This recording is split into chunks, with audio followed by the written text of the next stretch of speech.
Mastering Customs Compliance for Chemicals, an Essential Guide. Today, we're diving into the world of customs compliance for chemical and hazardous materials. If you're involved in importing or exporting these types of goods, it's crucial to understand the unique requirements and regulations that govern their movement across borders. So, let's get started. First and foremost, when dealing with chemical and hazardous materials, it's essential to work with a reliable and experienced customs broker. These professionals specialize in customs regulations and have the expertise to navigate the complexities of importing and exporting these goods. They can help ensure compliance with all applicable laws and regulations, saving you time, money, and potential legal issues. One important aspect of customs compliance for chemical and hazardous materials is the customs bond. A customs bond is a financial guarantee between the importer, the surety company, and the customs authorities. It ensures that the importer will comply with all customs regulations and pay any duties, taxes, or penalties that may arise. Another crucial requirement for importing chemical and hazardous materials is the Importer Security Filing, or ISF.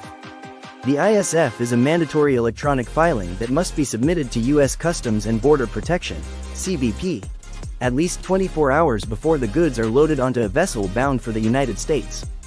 It provides CBP with advance information about the shipment, allowing them to assess any security risks. In addition to the customs bond and ISF, proper labeling and classification of the chemical and hazardous materials are fundamental.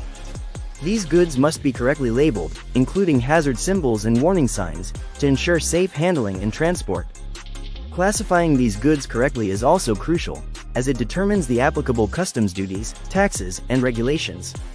To further ensure compliance, customs authorities have the right to inspect shipments of chemical and hazardous materials.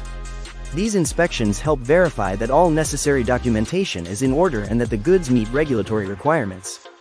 It's important to have all relevant paperwork readily available for inspection, including bills of lading, packing lists, and any permits or licenses required for the specific products being imported or exported. Customs compliance for chemical and hazardous materials requires diligent record-keeping. Make sure to keep copies of all your import-export documentation for a specified period, as different countries may have different record retention requirements. Keeping thorough and organized records will not only help ensure compliance but also make the customs clearance process faster and more efficient. Lastly, staying up to date with the ever-changing regulations and requirements for importing and exporting chemical and hazardous materials is vital. International trade laws are subject to frequent updates and amendments, so it's crucial to monitor changes and adjust your processes accordingly. This could involve attending seminars, subscribing to industry newsletters, or consulting with customs experts who are well-versed in the latest developments. That wraps up our discussion on customs compliance for chemical and hazardous materials.